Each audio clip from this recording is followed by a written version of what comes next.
The Alpha King, a giant whose very name made the northern lords tremble, was bleeding out in the snow. A poisoned iron spike was driven straight through his massive palm, the lethal venom turning his veins into black fire. Hunted by traitors, the dying beast of the north closed his eyes, preparing for the abyss. But the footsteps that approached were not the heavy boots of assassins. Instead, a 7-year-old, half-starved orphan, barefoot in the brutal blizzard, knelt quietly beside the terrifying sovereign. She wrapped her tiny, freezing fingers around the rusted metal lodged deep in his flesh, and pulled. The wind across the northern marches did not just blow, it roared like a dying beast. It was the bitterest December the elders of the borderlands could remember, a winter that froze the breath in a man's throat. Deep within the dense thickets of the Black Forest, King Raymond leaned heavily against the frozen stone wall of an abandoned shepherd's hut. His breath came in ragged, frosty gasps that rattled in his broad chest. He was a man built like an iron fortress, standing a full head taller than any warrior in the realm. His subjects called him the Alpha King, a title earned through years of absolute dominance on the battlefield and an unyielding will to protect his borders. But tonight, the great ruler was brought to his knees. A sudden bloody coup led by his trusted commander, Lord Godfrey, had turned his own castle into a slaughterhouse. Raymond had cut his way through 20 traitors to escape, but the cost had been severe. His left hand, a massive fist that had broken iron shields and crushed helmets, was now twice its normal size.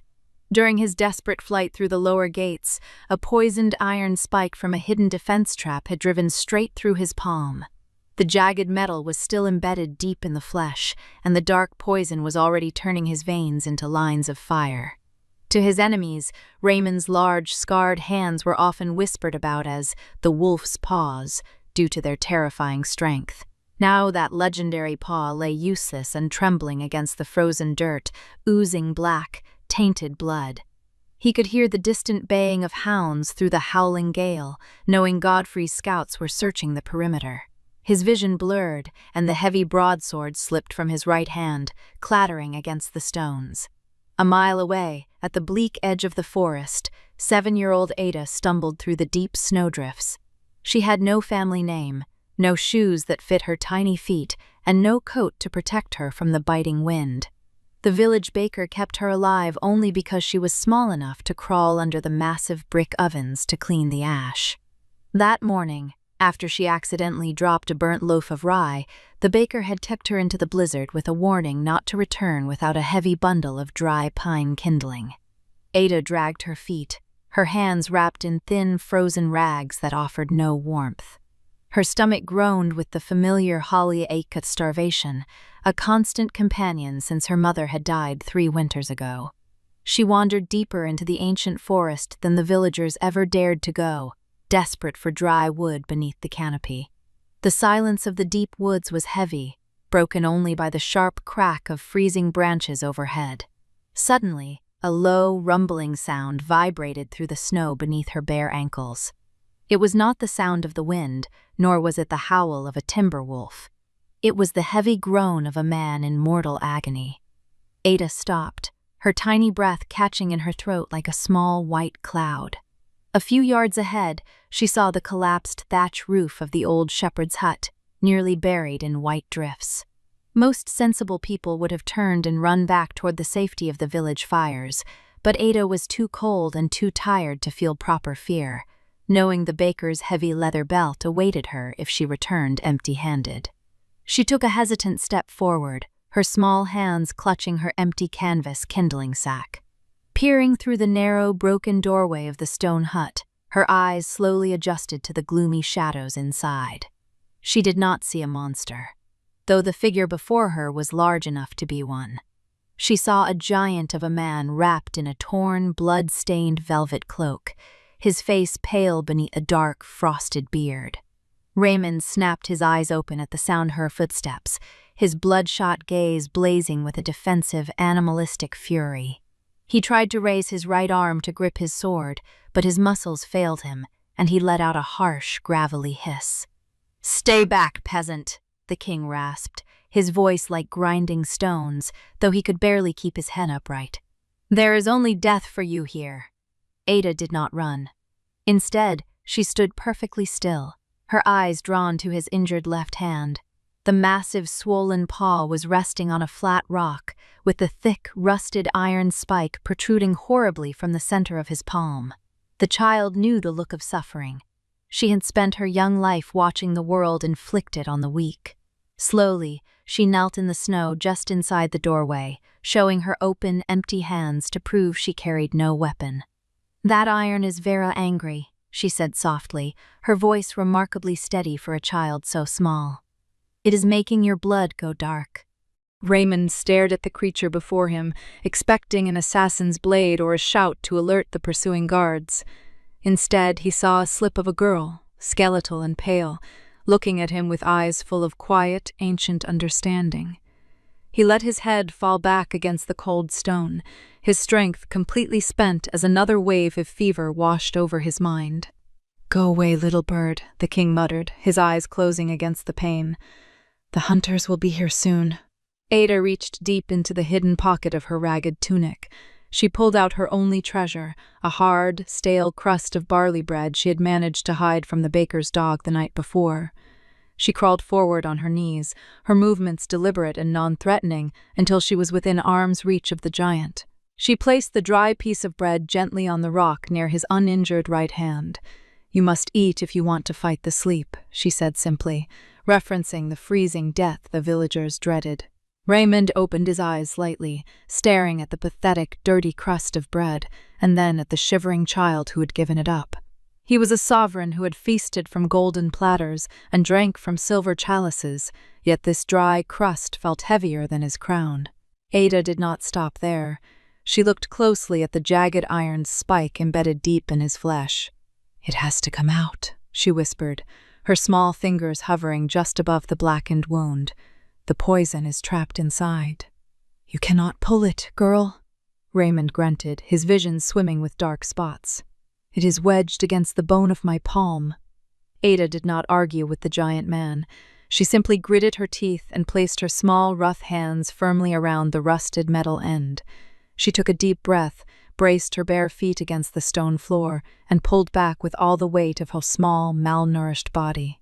A white-hot streak of agony ripped through Raymond's arm, and he let out a roar of pure torment that shook the loose mortar from the cabin walls.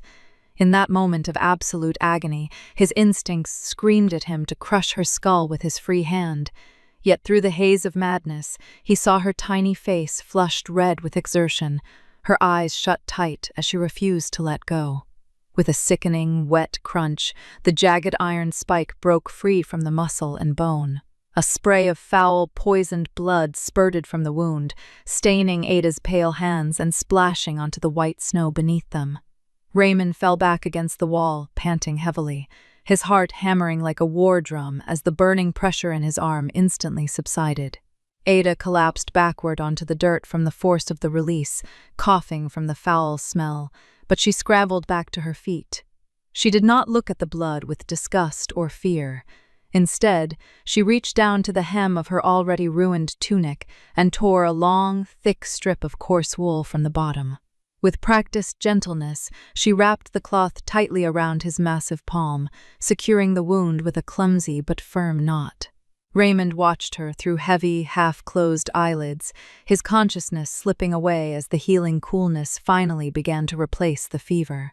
He looked at his bandaged hand, the paw that no man in the kingdom dared touch without trembling, and then at the fragile savior standing over him. "What is your name, little one?" he whispered, a fraction of his royal authority returning to his deep voice. "Ada," she replied, wiping her sweaty brow with a bloody sleeve, her breath still coming in short gasps.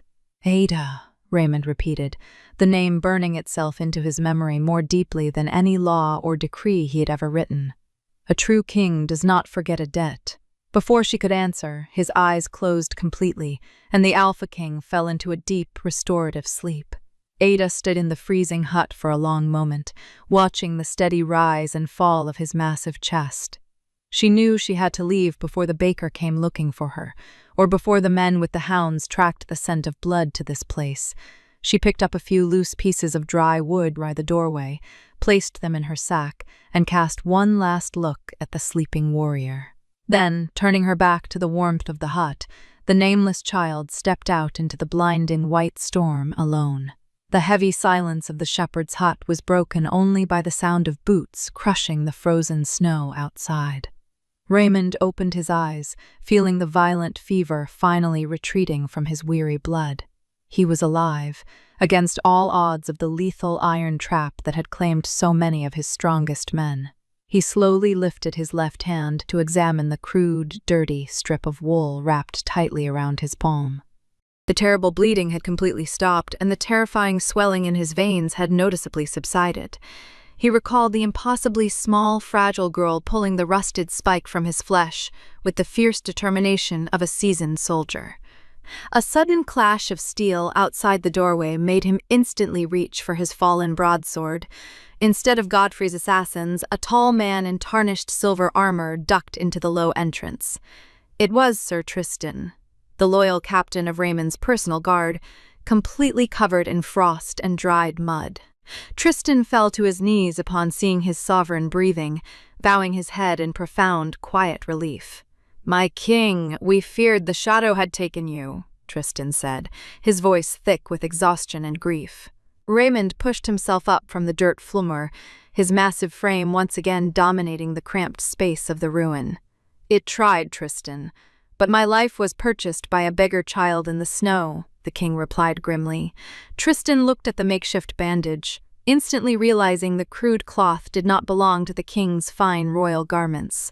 "Godfrey holds the high castle, but 3 garrisons in the southern valley have pledged to ride with us," Tristan reported, his posture rigid. Raymond gripped his sword with his uninjured right hand, a dangerous, cold light returning to his dark eyes. "Send word to the valley commanders to march in absolute silence by nightfall. We will butcher Godfrey and his treacherous lords before the next snowstorm passes." Then the king looked down at the blood-stained snow where the little girl had knelt hours before. "But first you will send your quietest and most perceptive scouts to the nearby edge of this forest. You will find a child named Ada. Bring her to me safely, or do not bother returning to my camp at all." Tristan nodded without a single moment of hesitation, understanding that his king's command was an absolute decree. Far away, on the bleak outskirts of the border village, the harsh reality of winter was pressing heavily down on Ada. She had barely made it back to the bakery before the pale sun dipped behind the jagged, icy mountains. Her worn canvas sack held only a pitiful handful of damp twigs and broken pine cones she had managed to gather in the dark. The large, red-faced baker scowled when she dropped the meager offering onto the dusty stone floor of the kitchen. He did not strike her, for the brutal cold and the persistent hunger were punishments enough in this unforgiving borderland. No fire means no warmth, and no work means no food, the baker grunted, carelessly turning his broad back on her. He pointed a thick finger toward the drafty wooden lean-to attached to the outer wall of the building. "Sleep with the grain sacks tonight, and do not show your face until the ovens need sweeping at dawn." Ada silently picked up her empty sack and walked out into the freezing dusk without uttering a single complaint. The wooden lean-to offered almost no protection from the fierce wind that whistled through the wide cracks in the timber boards. She curled into a tight ball atop a pile of empty, coarse grain sacks, her jaw trembling uncontrollably. The icy chill of the frozen earth seeped straight through the thin fabric of her ragged tunic. She tucked her bare, frost-bitten feet beneath her body, trying desperately to conserve whatever small amount of body heat remained. By midnight, the deep winter cold had settled deep into her frail chest, bringing a heavy, rattling cough. Her small body shook violently as a severe fever began to firmly take hold of her exhausted system. She closed her eyes, imagining the radiant warmth of the roaring bakery ovens that she was strictly forbidden to sit near. Her mind drifted back to the giant man in the forest, wondering if the poison had swallowed him in the unforgiving dark. She hoped he was warm, for she knew entirely too well how terrible it felt to freeze in complete isolation. Back in the hidden encampment deep within the valley, the fires of rebellion and retribution were being carefully stoked. Hundreds of loyal soldiers had quietly gathered under the cover of the dense, snowy canopy of the ancient pines. Raymond stood at the head of a long wooden war table, reviewing the crude maps drawn on dried animal leather. His left arm was properly bandaged now by a skilled field surgeon, but he sternly refused to remove the scrap of Ada's tunic. He kept the dirty, blood-stained cloth tied securely around his thick wrist as a silent, sacred oath. His men watched him with a complex mixture of absolute awe and renewed courage, inspired by his seemingly immortal resilience. The Alpha King had returned from the very brink of death, and his impending wrath was a terrifying thing to behold. "Godfrey thinks this bitter winter is his impenetrable shield," Raymond addressed his commanders, his deep voice echoing in the frosty air. "He believes the deep snow will slow our march and dull our sharp blades. He foolishly forgets that we were born in this ice." The armored men slammed their heavy metal gauntlets against their breastplates in a unified, silent display of deadly agreement. Meanwhile, Tristan's fastest scouts were already weaving through the heavy snowdrifts toward the distant village. They moved like silent phantoms in their gray winter cloaks, searching for any sign of a child who fit the king's vague description. Finding one specific orphan in a chaotic district filled with fleeing refugees and starving peasants was a truly daunting task. Yet, they dared not fail the sovereign who had just crawled his way out of an early grave. As dawn approached, the temperature in the village plummeted to its absolute lowest point of the entire year. The white frost on the inside of the wooden lean-to walls was remarkably thick and solid as iron. Ada's breathing had become terrifyingly shallow and labored, her small chest rising and falling with immense, painful effort. She was no longer shivering. A dangerous, numbing stillness had crept deep into her tiny limbs. The little girl was quietly slipping away, her fragile spark rapidly dimming against the crushing weight of the medieval winter. She did not cry, for tears only froze instantly on her pale cheeks and made the stinging cold considerably worse. She merely waited in the dark for the dawn, hoping the morning light would bring just a fraction of mercy. A few miles away, Raymond mounted his massive black war-horse, the powerful beast stamping its hooves impatiently in the deep snow. The king adjusted his heavy fur mantle, his hard eyes fixed firmly on the horizon, where Godfrey's stolen banners fluttered in the wind. The inevitable hour of violent retribution had finally arrived. But a heavy, undeniable instinct pulled fiercely at the sovereign's hardened heart. He knew that broken kingdoms could be rebuilt and ambitious traitors could be executed. However, a debt of life owed to the helpless was a sacred bond that no true ruler could ever ignore. "Find her," Raymond whispered into the biting wind, knowing Tristan was already hunting through the snow. "Hold on just a little longer, little bird." The dawn sky broke in the east like a pale, bruised plum. Raymond's black warhorse led the silent march out of the frozen valley. His army moved like a dark tide over the endless white snowdrifts. They reached the iron gates of the high castle just as the watchmen were changing their guard. There were no warning horns or shouted alarms to wake the sleeping traitors. Raymond raised his broadsword, letting the heavy steel catch the first gray light of morning. The siege began with a deafening crash of battering rams against the ancient oak doors. Godfrey's men poured into the courtyard, but they were deeply unprepared for the fury of the northern soldiers. The Alpha King rode directly into the chaotic heart of the fray. He did not fight like a wounded man, but rather like a legendary titan returning from the abyss. His massive blade cut through enemy lines with absolute terrifying ease. Traitorous nets fell before him like dry wheat beneath a heavy scythe. There was no gruesome slaughter to describe, only the swift, overwhelming justice of a sovereign reclaiming his hall. Within a single hour, the usurper's banners were cast down into the muddy courtyard. Lord Godfrey was dragged before the king in chains, trembling violently as he looked upon the man he thought dead. Raymond did not waste words on the coward who had poisoned his own fortress. A single, decisive nod from the king was all it took for his guards to lead the traitor away to the deep dungeons. The heavy iron throne was finally secured, its cold stone still bearing the familiar weight of its rightful master. Yet, Raymond found no immediate comfort in his swift victory. He paced the stone floors of the great hall, ignoring the lords who had gathered to swear their renewed loyalty. His dark eyes kept turning toward the heavy timber doors, waiting for the only news that truly mattered. Far below the high castle, the bleak morning had brought no relief to the border village. The cruel frost had hardened the mud roads into treacherous, slippery paths. Tristan's scouts had been working methodically through the impoverished settlement since midnight. They asked every shivering merchant and passing beggar if they knew a small orphan named Ada. Most villagers simply shook their heads and hurried away from the imposing armed Len. Finally, an old woodcutter pointed a weathered finger toward the smoke rising from the large brick bakery. Two scouts dismounted their heavy horses and approached the rear of the stone building. They found the drafty wooden lean-to where the baker kept his discarded grain sacks and wet firewood.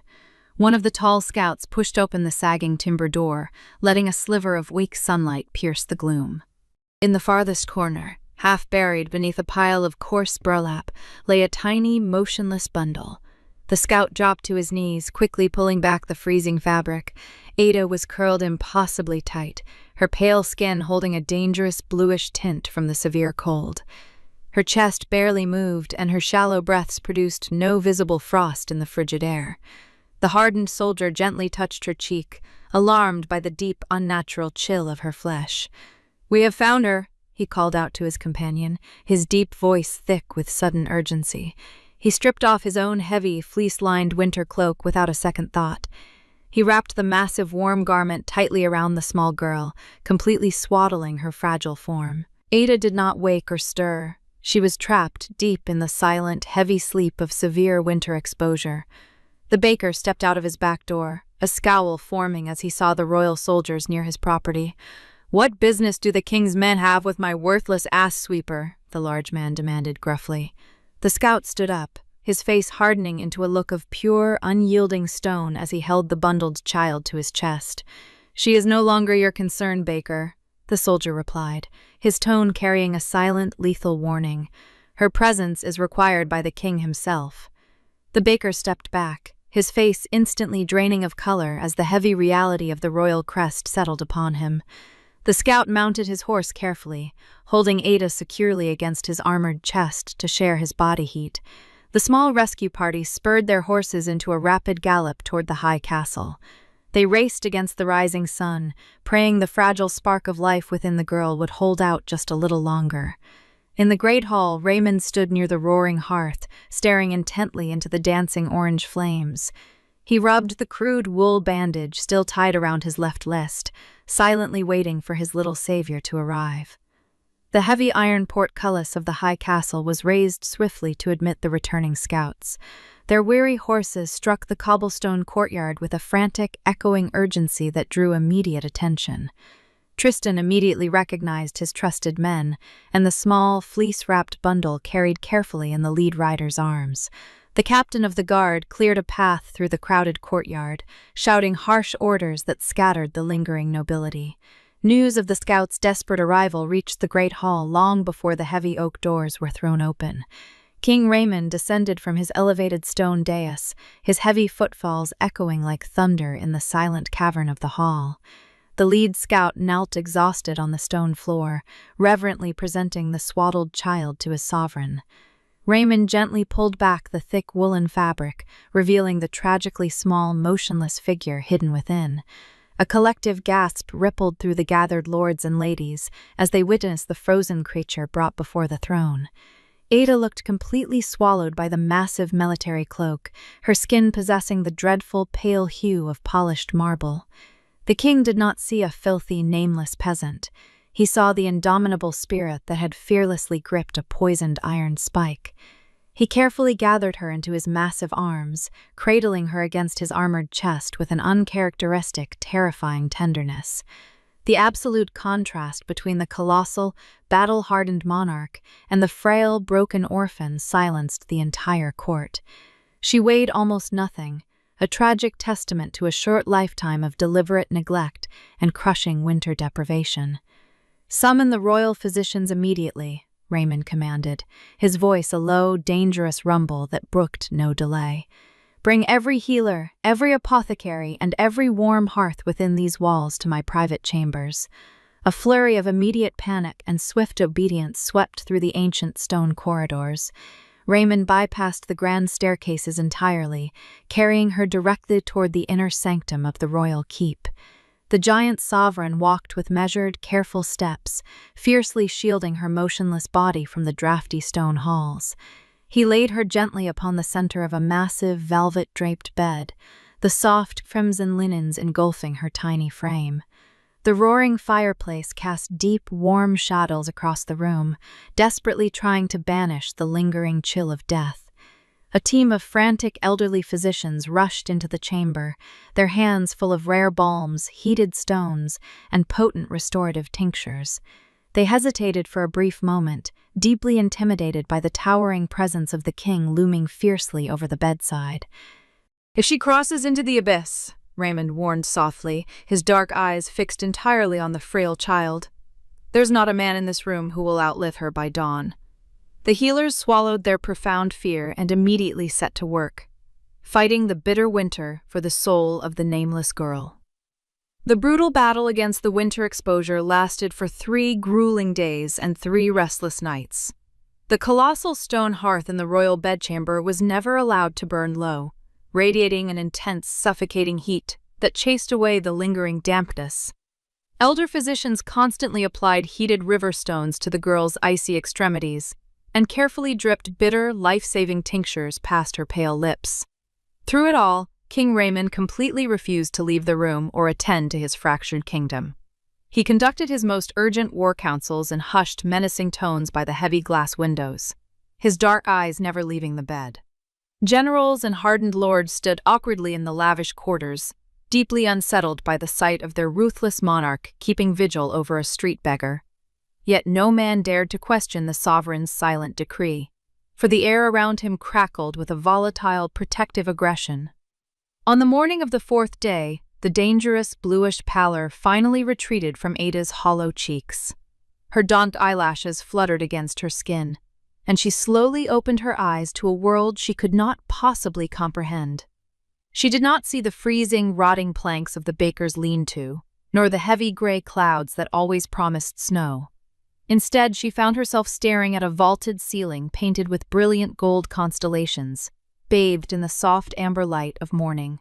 She was buried beneath layers of heavy crimson velvet quilts that felt softer than anything she had ever touched in her brief, miserable life. Ada tried to push herself up, but her limbs felt like they were made of heavy, wet sand. A massive shadow suddenly shifted near the edge of the bed, blocking the light from the tall glass windows. Raymond leaned forward in his large oak chair, his broad shoulders tensing as he watched the fragile creature finally stir. He possessed the terrifying stillness of an apex predator, a man who had crushed rebellions and executed traitors without a single second of hesitation. Ada instinctively shrank back against the mountain of pillows, her tiny hands gripping the silk sheaths in pure, habitual terror. "I am sorry," she croaked, her throat dry and completely raw from the severe frost. "I did not mean to dirty these fine blankets." She pulled her thin shoulders up to her ears, fully expecting the heavy strike of a leather belt or the crushing blow of a heavy boot. Raymond felt a cold, murderous fury ignite deep within his chest, a lethal rage directed entirely at the cruel world that had broken her. He took a slow, deliberate breath, forcing his massive frame to remain absolutely still so he would not frighten her further. He reached out with his uninjured right hand, moving with agonizing slowness, and gently placed his large fingers near her trembling hands. The sheer size of his hand made her look impossibly small, yet his touch carried no violence, only a grounding, heavy warmth. "There is no dirt here, little bird," the king spoke, his rough, gravelly voice purposely softened to a low, steady rumble. "You are in the high keep of the northern marches, and these blankets, along with this entire urn, belong solely to you." Ada blinked slowly, her wide, exhausted eyes attempting to process the sheer scale of the chamber and the giant man beside her. Her gaze drifted downward, stopping on his left hand, which was now professionally bound in clean, stark white linen. "The iron poison did not take you into the long dark," she observed quietly, a faint glimmer of relief breaking through her fear. "Because you did not permit it to," Raymond answered, stating the undeniable fact without a single shred of royal arrogance. You pulled a lethal thorn from a dying beast when all other men would have run to save themselves. A heavy, ornate oak door opened silently, and a servant entered carrying a silver tray loaded with hot broth, fresh bread, and roasted meats. The rich, overwhelming scent of the food hit Ada's senses, causing her small stomach to knot with a painful, desperate hunger. She stared at the tray with wide, disbelieving eyes, unable to fathom that such a feast was meant for someone as worthless as an ass sweeper. Raymond noticed her hesitation, picking up a small silver spoon and a porcelain bowl of rich chicken broth. He did not order the servants to feed her.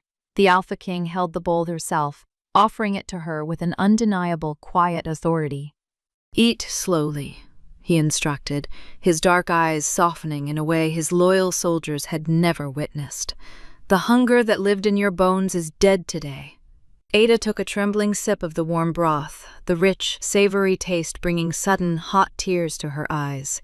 She did not cry from the lingering pain of the frost, but from the overwhelming, terrifying reality of being cared for. Raymond sat patiently as she slowly consumed the meal, acting as an immovable shield between her and the brutal world outside the castle walls. "From this day until the absolute end of my reign, no winter wind shall ever touch your skin again," the king swore quietly into the silent room. The orphaned girl looked up at the terrifying, scarred monarch, finally realizing that the savage wolf of the north had become her ultimate sanctuary. Weeks turned into a full month since the deadly frost had released its crushing grip on the high keep. The northern marches remained locked in an unforgiving winter, but inside the fortress, the climate had fundamentally shifted. Ada was no longer a nameless prisoner of the freezing timber lean-to at the edge of the world. She roamed the torchlit stone corridors of the royal sanctuary. She was wrapped in finely tailored garments woven from thick mountain sheep's wool and lined with dark sable. Yet, the heavy shadows of the border village still clung tightly to her fragile mind. The scars of severe deprivation do not vanish simply because a fire is lit in the hearth. She flinched violently whenever a heavy wooden door slammed shut in the drafty halls. She instinctively hoarded small pieces of dried venison in the deep pockets of her dresses. She was unable to trust that the royal kitchens would actually provide another meal when the sun set. King Raymond noticed every single nervous twitch, every quiet hesitation, and every fearful glance. He did not crowd her, nor did he demand that she forget her harsh past immediately. Instead, the giant sovereign deliberately altered the very rhythm of his formidable fortress to accommodate her silence. He ordered the royal blacksmiths to muffle their heavy hammers when working in the inner armory courtyard. He commanded his heavily armored knights to tread lightly on the stone staircases near her private chambers. The Alpha King, a man who had conquered rebel armies with ruthless volume, now ruled his stronghold in a state of measured quiet. He was learning that true strength was not just found in the swing of a broadsword, but in the restraint required to heal a broken spirit. Miles away, the bitter winter continued to punish the lower borderlands. Rumors slowly filtered down from the high castle to the impoverished, snow-buried village. Whispers spread through the taverns that the king had not only survived the bloody military coup, he had miraculously returned and taken a nameless ash sweeper under his absolute royal protection. The baker, a man driven by insatiable greed and dangerous arrogance, heard these whispers by his warm brick ovens. His dull mind did not grasp the lethal danger of the political situation. He saw only a rare, golden opportunity to extract silver from the royal treasury. He falsely reasoned that he had housed the girl and kept her alive for years in his establishment. In his twisted logic, the crown owed him a substantial debt for providing the sovereign with his tiny savior. Packing a meager leather bag of supplies, the large man foolishly left his bakery. He traveled the frozen military road toward the sprawling capital. He fully expected to return with heavy pouches of stamped gold coins and unparalleled royal favor. He reached the massive iron gates of the capital 3 agonizing days later. The fortress was an imposing structure of black stone and high towers, radiating a silent authority. The baker approached the heavily armed sentries with a false confidence that masked his profound ignorance. He loudly announced himself as the former guardian of the king's new ward, demanding an immediate audience with the throne. Sir Tristan received the urgent message in the snowy courtyard and felt a cold knot of dread form in his stomach. The loyal captain of the guard knew exactly what the king intended to do to the specific people who had abandoned Ada to the lethal blizzard. Tristan ordered the perimeter guards to firmly strip the baker of his walking staff and heavy winter cloak before leading her inside. The baker complained loudly about the cold drafts in the ancient corridors, unaware that he was eagerly walking into an apex predator's den. Inside the cavernous great hall, King Raymond sat motionless upon the heavy iron throne. He wore a simple tunic of dark leather, but his presence filled the room with an oppressive, suffocating weight. His left hand, still bearing the jagged scars of the poisoned iron spike, rested firmly on the carved stone armrest. Ada was purposely not present in the grand hall. The king had specifically sent her to the highest towers with a trusted scholar to begin learning ancient letters. He absolutely refused to let the decaying shadow of her past contaminate the safety of her new sanctuary.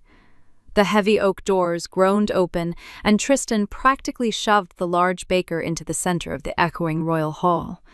The peasant stumbled slightly, looking around the magnificent room with wide, greedy eyes.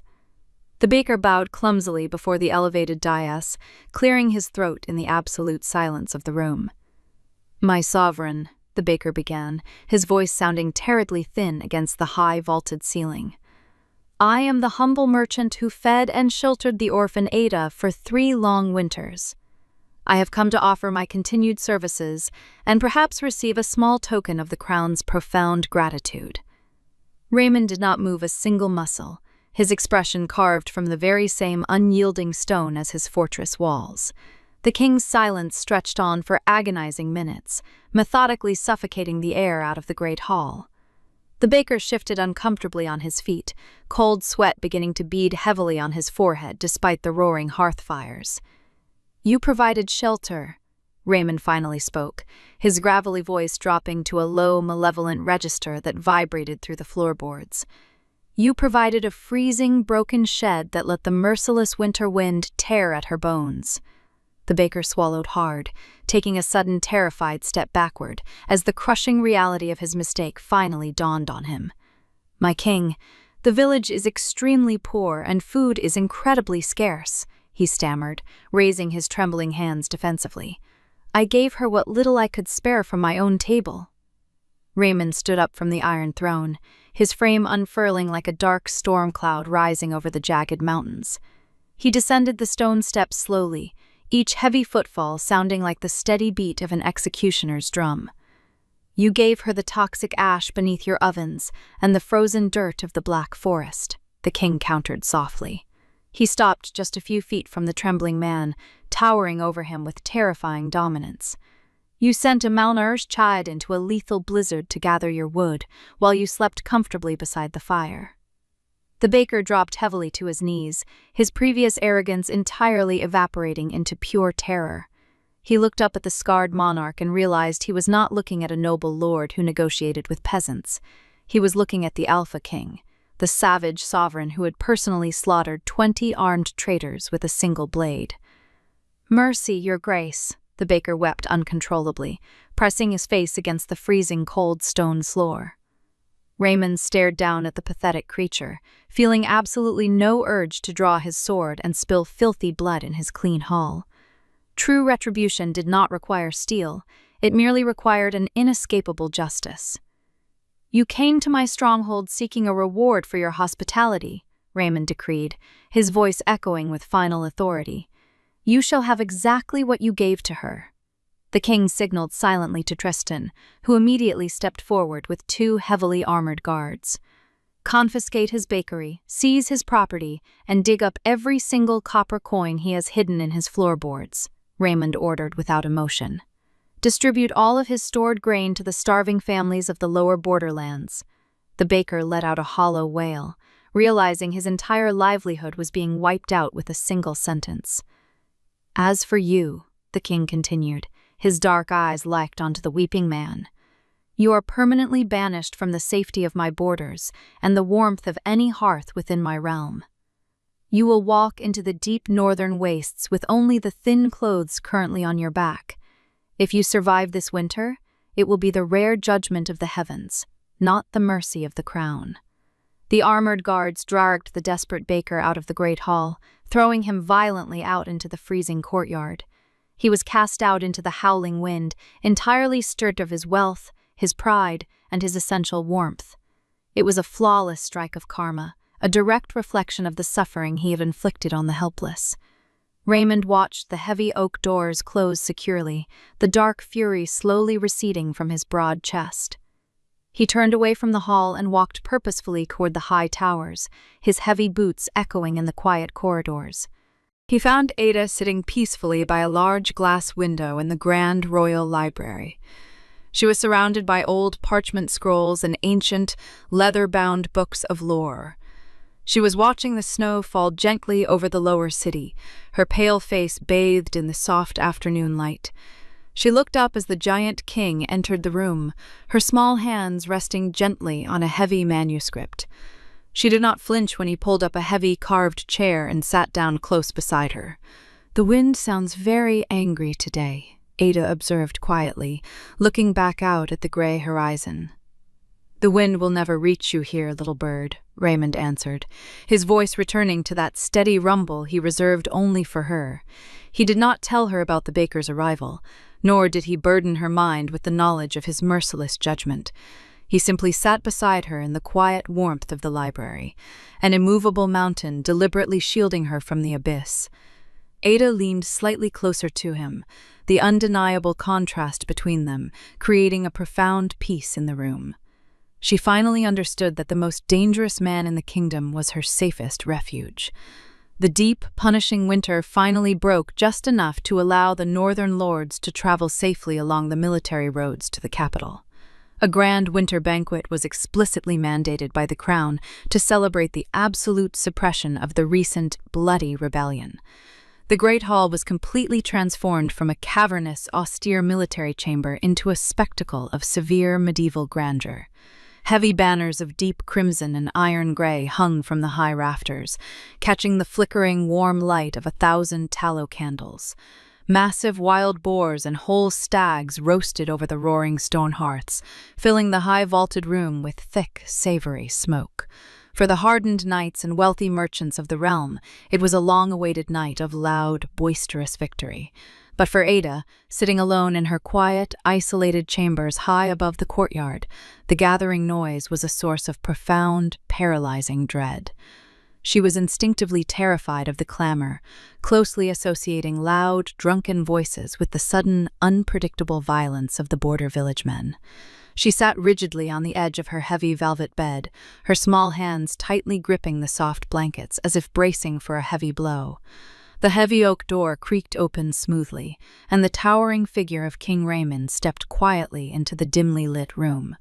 He immediately noticed her rigid posture, the slight trembling of her tiny shoulders, and the wide, frightened look in her dark eyes.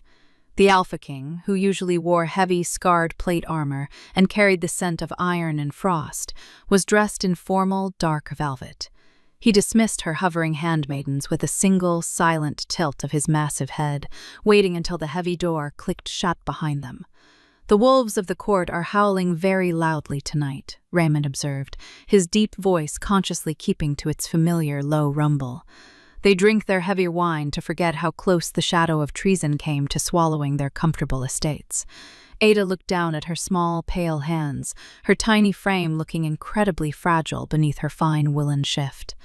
"Loud men always break things when the ale runs out," she whispered softly, speaking a harsh truth learned through years of quiet observation from the shadows.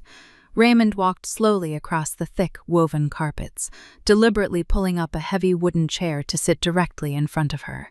Even seated, his broad shoulders and massive chest completely dominated her field of vision, acting as an impenetrable, living wall against the outside world. "They will break absolutely nothing in my hall, little bird," he assured her, his tone carrying the weight of an unbreakable oath and leaving no room for doubt. He reached beside his chair and carefully lifted a beautifully tailored garment that the royal master weaver had spent weeks frantically completing. It was a heavy, incredibly warm gown made of the exact same dark crimson velvet as the king's own royal mantle, elegantly lined with soft black sable fur. It was a deliberate, unspoken declaration of absolute belonging, designed to visually link the fragile orphan to the most dangerous man in the realm. "You do not have to walk down into the noise if you are not ready," the king stated gently, offering her a genuine choice rather than a command. "But if you choose to remain hidden here, the Lairds will foolishly assume you are something to be ashamed of."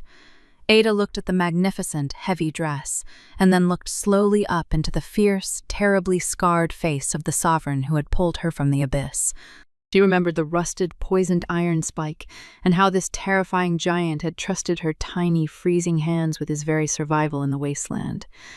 She took a deep, shaky breath, her small jaw setting with a surprising amount of fragile, ancient resolve. "I will wear the crimson," she decided quietly, her voice trembling slightly but remaining unbroken. An hour later, the heavy brass-studded doors of the great hall were thrown open simultaneously by 4 royal guards. The loud, chaotic roar of the banquet instantly died down as the High Herald struck his metal staff against the cobblestone floor. King Raymond entered the hall, his dark presence alone commanding a heavy, suffocating silence from the hundreds of gathered wealthy nobles. But the eyes of the sprawling court were not solely fixed upon their formidable giant sovereign. They were entirely focused on the incredibly small, pale girl walking steadily and quietly by his side. The sheer size difference between the two was nothing short of staggering, creating a scene of immense visual tension. Raymond's massive, battle-scarred hand rested lightly and protectively on her tiny shoulder, silently guiding her tentative steps. Ada looked incredibly delicate, like a fragile porcelain doll standing directly beside a mountain of dark, unforgiving stone. Yet, she wore the heavy royal colors perfectly, effectively marking her as an untouchable, sacred entity within the kingdom. The king led her directly up the stone steps to the elevated dais, where the high table overlooked the rest of the silent, watching court. He did not seat her with the lesser ladies or the distant courtiers at the lower benches. He placed her in the heavy, intricately carved oak chair immediately to the right of his own imposing iron throne. It was a position traditionally reserved strictly for the crown prince, or the highest, most trusted military commander of the entire realm. The banquet slowly resumed its course after they were seated, though the conversations remained noticeably hushed and carefully restrained. The wealthy lords and heavily armored knights cast covert, calculating glances toward the high table throughout the long evening. As the hours passed and the heavy, spiced winter wine flowed freely, the inherent foolish arrogance of the old nobility began to slowly surface. Lord Valerius, a wealthy, aging earl from the distant eastern borders, stood up unsteadily from his table near the front. He was a man who prided himself immensely on his ancient bloodline and felt deeply insulted by the presence of a commoner sitting above him at the high table. He raised his jeweled silver goblet, his weathered face flushed with wine, foolishly demanding the attention of the surrounding lords. "My king, we rejoice endlessly in your triumphant return and the ruthless crushing of the vile traitors." Valerius slurred slightly, his voice carrying far too loudly across the room. "But surely the elevated royal dais is a sacred place strictly reserved for those of noble birth and proven loyalty." The earl gestured loosely toward Ada with his cup, his expression twisting into a look of barely concealed aristocratic disdain. "Why does a nameless beggar, pulled from the mud of the borderlands, sit where true northern blood should rightfully rest?" The entire great hall plunged into an immediate, breathless silence, the sudden tension thick enough to stop a beating heart. The skilled musicians abruptly stopped playing their stringed lutes, and the serving staff froze instantly in their tracks, terrified of the impending violence. Ada shrank back slightly into her heavy carved chair, the old familiar terror clawing desperately at her fragile chest. King Raymond did not stand up, nor did he reach for the heavy, lethal broadsword resting carefully against the stone table. He simply stopped eating, placing his silver hunting knife down on his wooden plate with a sharp, echoing clink. He slowly turned his heavy head to look at Lord Valerius, his dark eyes entirely devoid of any human warmth or basic mercy. The sovereign's steady gaze was a physical, crushing weight, a lethal promise of utter ruin that instantly sobered the arrogant, wealthy earl. "You speak so boldly of noble blood, Valerius," Raymond said, his voice dropping to a terrifyingly quiet whisper that somehow easily reached every corner of the vast hall. "Yet when Godfrey's men stormed thy gates and slaughtered my guard, your precious noble blood kept you hiding safely behind your high eastern walls." Valerius turned deathly pale in an instant, his jeweled silver goblet trembling violently in his liver-spotted hand. Raymond leaned forward slightly, resting his scarred, healing left hand flat upon the wooden table for all the silent lords to clearly see. "Well, when I bled in the deep snow, dying slowly from a traitor's poison, it was not a wealthy lord who came to my aid. It was this very child who pulled the iron from my torn flesh and gave me the absolute last crumb of her bread to keep me breathing." The king stood up slowly from the Iron Throne, unfolding his massive frame until he towered menacingly over the silent, terrified assembly. He looked out over the vast sea of wealthy nobles, projecting an absolute, crushing aura of pure authority. "She has more courage, more honor, and far more worth in her small hands than every single lord sitting cowardly in this hall combined." Raymond turned his cold gaze back to the trembling Lord Valerius, delivering his final, devastating verdict to the entire court. "Ada is not a beggar in my hall. She is the absolute, unquestioned ward of the Northern Crown. Anyone who questions her place questions my authority directly, and they will answer to my blade before the sun sets." Valerius dropped heavily to his knees in the middle of the floor, utterly humiliated and completely stripped of his arrogant, foolish pride. He bowed his head deeply to the cold stone, offering breathless, desperate apologies that the Alpha King entirely ignored. Raymond sat back down heavily on his iron throne, picking up his goblet and turning his attention back to the small, wide-eyed girl beside him. He reached out with a gentle hand and deliberately pushed a warm, silver platter of roasted pheasant closer to her plate.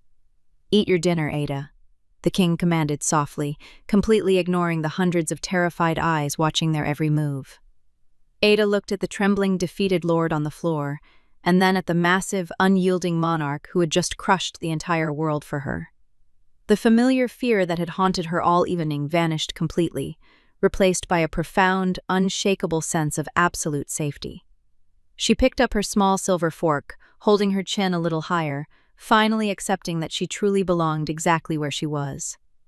The punishing freeze of the northern winter finally began to loosen its lethal grip on the high stronghold. Thick icicles that had hung like crystal daggers from the stone battlements slowly melted into the heavy courtyard mud. Inside the royal sanctuary, the severe physical toll of starvation was gradually fading from Ada's small frame. The royal kitchens ensured her plate was never empty, and the hollow shadows beneath her dark eyes slowly vanished. She was still incredibly small for her age, a permanent reminder of the cruel deprivation she had endured. Yet, a healthy, faint color had finally returned to her pale cheeks. King Raymond observed this slow healing with a quiet, fierce satisfaction that he kept entirely to himself. He allowed her to spend the remaining winter weeks in the absolute safety of the quiet upper libraries. However, the Alpha Sovereign understood the brutal, unforgiving reality of the world beyond his stone walls. He knew that a sheltered bird would inevitably be crushed the moment it left the safety of the nest. He had no intention of raising a fragile, frightened prisoner within his own castle. He intended to forge a survivor who could look upon the harsh north without trembling. One crisp gray morning, Raymond did not send her to the high tower with the elderly scholars. Instead, he waited by the heavy oak doors of her chambers, dressed in his scarred leather armor and heavy riding boots. "The books will wait for you, Ada," the king stated in his familiar low rumble as she stepped into the corridor. "Today you will walk with me into the lower courtyards." Ada hesitated for a brief second, her small hands instinctively gripping the fabric of her dark woolen dress. She had not ventured near the lower grounds since the day the scouts had carried her in half dead. The lower courtyard was the loud, chaotic heart of the military fortress, filled with rough men, sharp steel, and heavy war beasts. But she looked up at the massive monarch, seeing the immovable, protective certainty in his dark eyes. She gave a small, silent nod, trusting him far more than she feared the noise below. They walked together down the wide, winding stone staircases, the contrast between them as stark as ever. Raymond deliberately shortened his long, heavy strides so the child could easily keep pace beside him. As they reached the heavy iron gates of the lower ward, the sharp, metallic clang of blacksmith hammers hit the crisp air. The courtyard was swarming with armored men preparing for the spring border patrols. Soldiers immediately stopped their sparring and drilling the moment the giant king stepped into the open yard. They bowed their heads respectfully, creating a wide, immediate path through the thick mud. Peta stayed extremely close to Raymond's heavy leather leg, her eyes wide as she took in the intimidating sight of the armed garrison. The men cast curious but highly cautious glances at the small girl, remembering clearly what had happened to Lord Valerius at the banquet. No soldier dared to look at her with anything less than absolute respect. Raymond led her past the blazing forges and the weapon racks, heading straight toward the massive timber stables at the far end. The royal stables housed the largest, most aggressive war horses bred in the entire northern kingdom. The stablemaster, a burly, scarred veteran, hurried forward to open the heavy wooden stall doors. From the dark interior of the largest stall, a massive black warhorse stepped out into the gray daylight. The beast was a terrifying creature of pure muscle and violent temper, standing almost as tall as the king himself. It snorted loudly, stomping a heavy iron-shod hoof against the cobblestones, tossing its massive head in agitation. This was the very horse Raymond had ridden into the bloody courtyard to slaughter Godfrey's traitors. Ada immediately shrank back, her heart hammering against her ribs at the sheer size and aggressive energy of the animal. She had only ever seen the half-starved, broken draft horses in the border village, and they had always been beaten into submission. This giant beast looked like it could crush a man's skull with a single, careless step. Raymond stopped, turning his massive frame to block the horse from stepping any closer to the frightened child. He did not order the beast away, nor did he pick Ada up to shield her from the animal's presence. Instead, the giant sovereign did something that absolutely stunned the watching stable hands and nearby soldiers. Raymond slowly lowered his massive body, dropping down onto one knee right in the middle of the dirty, trampled mud. He brought his eye level down to match hers, forcing her to look away from the terrifying horse and directly at him. "He is large, and he is entirely capable of breaking bones," the king spoke quietly, his voice a steady, grounding anchor. "But size does not dictate who holds the power, little bird." He reached out his right hand, keeping his scarred, healing left hand resting securely on his knee. He respects absolute resolve, just as the men in this fortress do. Raymond slowly extended his large hand backward, blindly placing his palm flat against the massive horse's thick neck. The aggressive warhorse instantly stopped its restless stomping, dropping its high head and leading gently into the king's familiar touch. "If you show them that you are afraid, they will always see you as prey," Raymond explained, his dark eyes locked onto hers. "You must tell the world exactly what you are before it decides for you." Ada looked at the massive black beast, which was now breathing softly, completely subdued by the king's quiet authority. She swallowed the hard lump of fear in her throat, her tiny hands unclenching from the sides of her dress. She remembered poisoned iron spike in the dark forest, and how she had not run away when the giant man had roared in agony.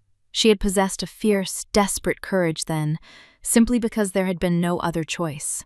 Now, she had a choice, and the safest man in the world was kneeling in the mud to ensure she made it. Ada took a slow, tentative step forward, moving away from the absolute safety of the king's shadow. She reached out with a remarkably small, pale hand, her fingers trembling just slightly in the cold air. Raymond did not guide her arm, allowing her to bridge the final gap entirely on her own. She placed her small palm gently against the rough, dark coat of the massive warhorse's lower shoulder. The horse huffed a breath of warm air, shifting its weight slightly, but it did not pull away or rear up. Beneath her hand, Ada could feel the immense, raw power of the beast, but she no longer felt the paralyzing urge to flee. She stood her ground, her small jaw setting with a newfound, quiet determination. Raymond watched her, a rare, faint shadow of a smile touching the hard corners of his scarred mouth. He stood back up to his full, towering height, the leather of his armor creaking loudly in the quiet courtyard. The watching soldiers remained perfectly still, witnessing a profound shift in the royal dynamic that no decree could ever capture. The Alpha King had not just given the nameless orphan a warm bed and a full stomach. He was slowly, deliberately giving her the heavy, unyielding armor of his own iron will. They remained in the courtyard for a long time, the giant sovereign and the small girl standing together amidst the beasts of war. Theta finally pulled her hand back from the horse, looking up at the imposing fortress walls that surrounded them. They no longer looked like the high walls of a prison designed to keep the world out. They looked like the solid, unshakable foundation of a home she was finally beginning to claim as her own. The long, brutal winter of the northern marches finally surrendered to the undeniable warmth of the approaching spring. The heavy, oppressive gray clouds shattered across the horizon, allowing brilliant shafts of golden sunlight to pierce the ancient stone courtyards.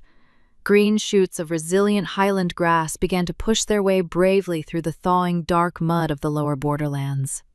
The rivers, once choked with thick, lethal ice, now flowed freely, carrying the vibrant promise of renewed life through the valleys.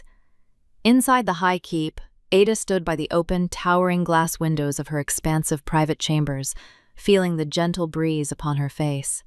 She was no longer the frail, shivering specter that had been carried out of the frozen wasteland half dead. Her dark hair, once severely matted with toxic oven ash and freezing dirt, was now brushed into smooth, shining waves that cascaded down her back. She wore a finely tailored sweeping dress of deep midnight blue, accented with subtle silver embroidery that perfectly matched the royal banners. The haunting, desperate shadows of starvation and absolute terror had finally released their suffocating grip on her young soul.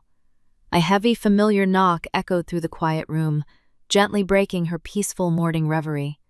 King Raymond entered the chamber, completely unbothered by the fact that absolute sovereigns do not typically seek permission to enter rooms in their own fortress. He was not wearing his heavy, scarred leather armor or carrying his lethal, blood-stained broadsword today. Instead, the giant monarch wore a magnificent ceremonial tunic of dark velvet, his broad chest adorned with the heavy, intricate silver chains of his royal office. "The ice has finally retreated from the valleys, Ada," the king spoke, his deep, gravelly voice carrying a rare, profound lightness. "The high mountain passes are completely clear, and the realm has gathered in the main courtyard to witness the dawn of the new season." Ada turned from the window, looking up at the towering, formidable sovereign who had completely rewritten the very fabric of her destiny. "They are waiting to see you, little bird," Raymond added quietly, extending his massive, scarred right hand toward her. Ada did not hesitate for a single fraction of a second. She walked forward and placed her small, pale hand securely into his immense, calloused grasp. Together, the giant monarch and the quiet child walked out of the chambers and down the grand, sweeping stone staircases. They did not stop in the cavernous great hall, nor did they pause in the busy, echoing armory. Raymond led her directly out onto the massive, stone-carved grand balcony that hung dramatically over the sprawling lower city. Below them, thousands of northern citizens, wealthy merchants, and heavily armored soldiers had gathered in a vast, breathless ocean of humanity. They had come to see the Alpha King who had crawled back from the abyss to ruthlessly reclaim his stolen throne. But more importantly, they had gathered to see the miraculous, tiny child who had reportedly tamed the savage wolf of the north. As Raymond stepped out into the brilliant, obstructed spring sunlight, a thunderous, deafening roar of absolute loyalty erupted from the massive crowd. Thousands of steel swords were drawn and raised toward the sky, catching the light like a rolling sea of flashing silver fire. Ada gripped the king's massive hand slightly tighter, momentarily overwhelmed by the sheer, crushing volume and physical force of the gathered realm. Raymond immediately sensed her slight hesitation and stepped seamlessly in front of her, absorbing the overwhelming energy of the crowd with his massive frame. He raised his scarred left hand, and the deafening roar of the thousands was instantly severed, replaced by a deep, absolute, ringing silence. The king turned his massive body completely away from the watching kingdom, focusing his entire, terrifying attention strictly on the small girl beside him.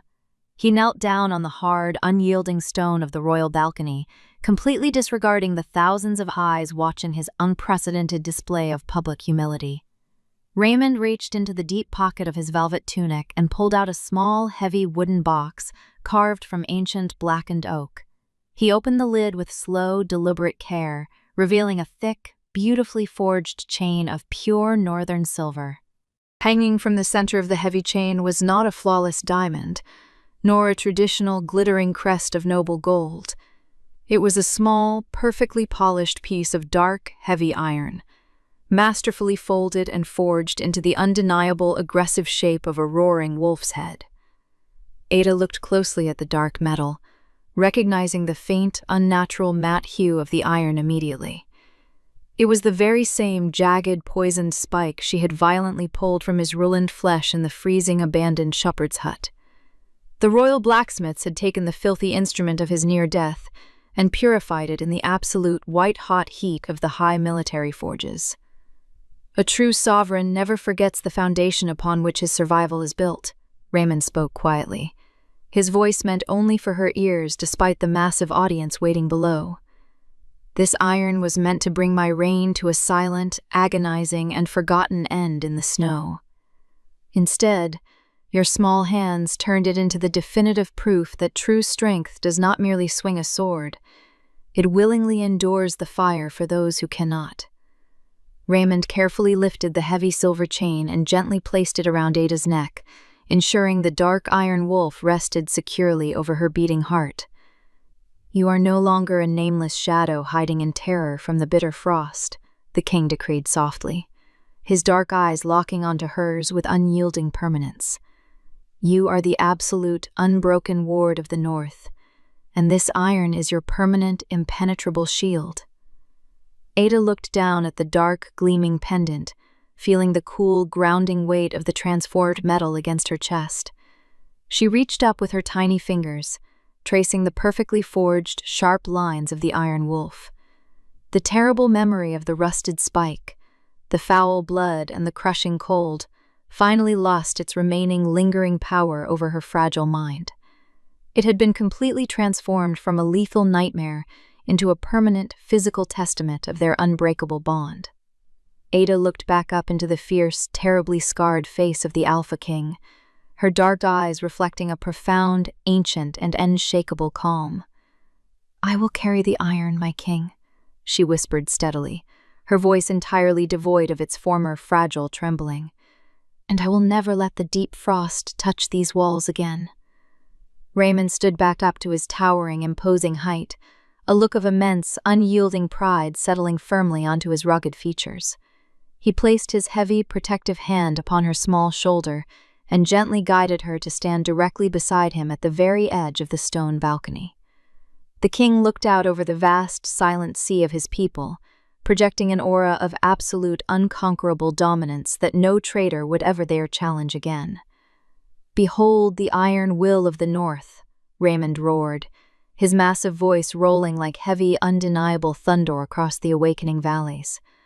"Behold the one who holds the absolute protection and the eternal gratitude of the crown." The crowd erupted once more, a deafening, unified, and fanatical chant that physically shook the very foundations of the ancient stone fortress. They did not just cheer for their savage, victorious, and terrifying monarch. They cheered relentlessly for the tiny, dark-haired girl who stood fearlessly beside the giant, wearing the iron of his survival proudly around her neck. The extreme visual contrast between the towering, lethal ruler and the fragile, delicate child remained as staggering as ever.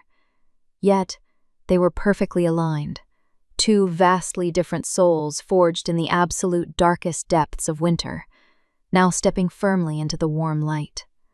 The little girl had pulled a lethal, poisoned thorn from the dying beast's paw, demanding absolutely nothing in return but a chance to show mercy. In exchange, the Alpha King had systematically torn the cruel, unforgiving world apart to build her an impenetrable, eternal sanctuary. He had kept his sacred oath to the very letter, permanently burying her bitter past beneath the heavy stone foundation of his stronghold. The winter winds would eventually return to howl outside the high walls of the northern keep in the years to come, but Ada knew, with absolute, unwavering certainty, that the cold would never, ever touch her again. You know, sometimes the smallest act of kindness can completely disarm the most dangerous of men. If Ada and Raymond's journey touched your heart today, please consider subscribing. I'd also love to know, where in the world are you listening from right now? Leave your city in the comments below. And tell me, what kind of story should we explore next?